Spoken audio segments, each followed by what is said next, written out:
Hello, my name is Don Babcock, and this short video will acquaint you with my latest iPhone app, PixieLinc, whereby you can control your X10 Powerline control modules using your iPhone or iPod Touch and the SmarLinc controller sold by Smart Home. Let's talk about that latter just for a moment, just by way of introduction. On the Smart Home site, you see here a picture of the SmarLinc controller. And it basically is a little web server that you can connect to your network, and it has an iPhone app built into it. It's a little clumsy for X10 use, however, in the sense that you have to type in some fairly specific numeric codes to configure all your modules, and I wanted something that was easier to use and that used the conventional house code, unit code encoding that most of us that use X10 for years are accustomed to, and so that's where the PixieLinc application came in. I also wanted an interface that was a little more intuitive for X10 users than what's built in here. But nonetheless, this is a great device. Costs about $100 on sale, about 120 list, I think, depending upon where you get it. And when you consider that cost versus the investment in a PC or a small single board computer, CM11 or Firecracker setup or whatever, it really, I think, is the best way to go and the most cost-effective way to go. And it offers a lot of options for going beyond X10 when you get to that point. But we're going to focus on X10. So let's take a look at PixieLinc. When you start it, by clicking the PixieLinc icon, you'll see a screen like this. You probably won't have any modules in there. It'll just be blank, and we just delete. It'll look pretty much like this. And so you can add as many modules as you want just by clicking the plus sign, and then you want to go and configure those modules just by clicking on Edit, picking the module you want to configure. For example, we'll pick the one in the middle here. And you'll see a screen that looks pretty much like this, a new module. So you want to give your module a title. We'll call this let's make that living room lamp. How about that? Living room. If we can spell this, L-I-N. And we'll just shorten that to living room. Now here you want to put in the address of your on the network that you've connected your SmartLinc to. And since I'm doing local network here, we're going to do HTTP 192 and .168.1.200 is the address I use. And I would recommend when you set up your SmartLinc that you use a fixed IP address.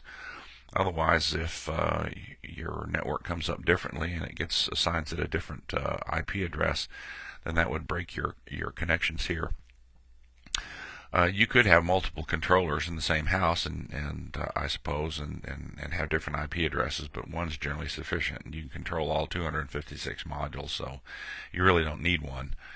And then we're going to use a house code. We'll use the conventional A house code, for example, here, and we'll say my lamp is on module 3.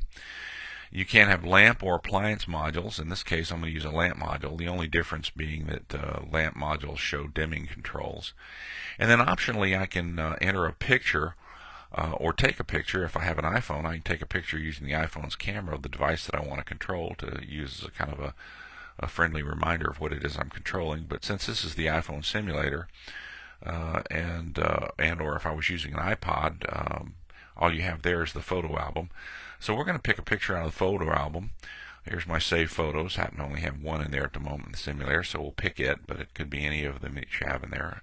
Use the controls to adjust, center, crop as you wish. And then choose the picture, and that'll be assigned to that particular module. So this case we have lamp A on house code A, module 3.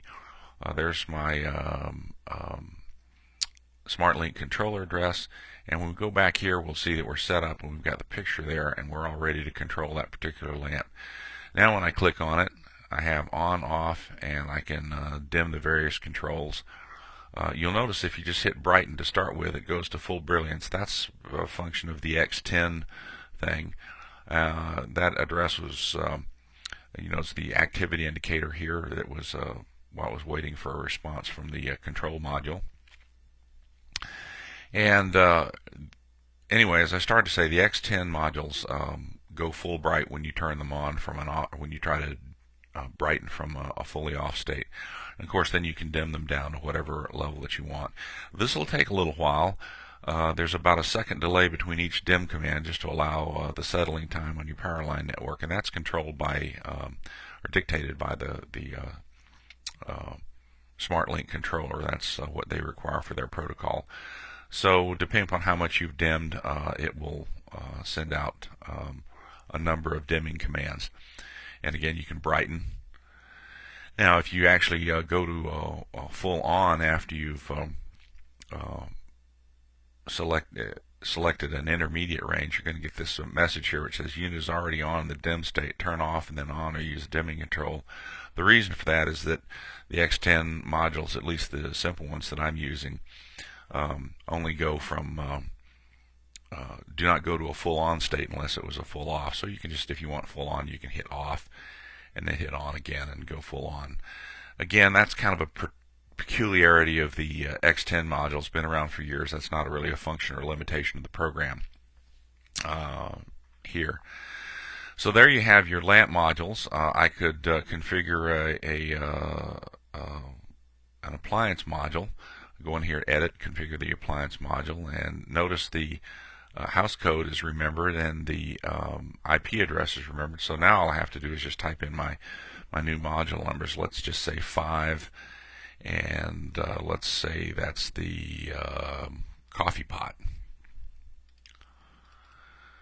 And appliance module, I could choose a photo of it. In this case, I'm not going to bother. We've seen how that works already. And so now I have my coffee pot, and because it's an appliance module, I only have on or off. That's pretty much it as far as the PixieLinc goes. I will point out one other thing. If you're on the configuration page, there is a little bit of help information here, as well as a link to my support site. And I would encourage you to take a look at that support site. If you have any questions about how to operate or configure this, or you have any setup issues at all, please just send me an email. One of the things you get with any of my applications is personal email support straight from the developer, and I think that's a good value add. So there you have it. That's PixieLinc, simple X10 control using the Smart Home SmarLinc controller. One of the other things that I ought to mention is the fact that once you've got a list of a number of these devices, you may want to group them together, and you can do that very easily by just clicking on edit here and then using the movement bars here to move the items around in the list in whatever fashion you'd like to group them, or whatever order you'd like to group them. So enjoy.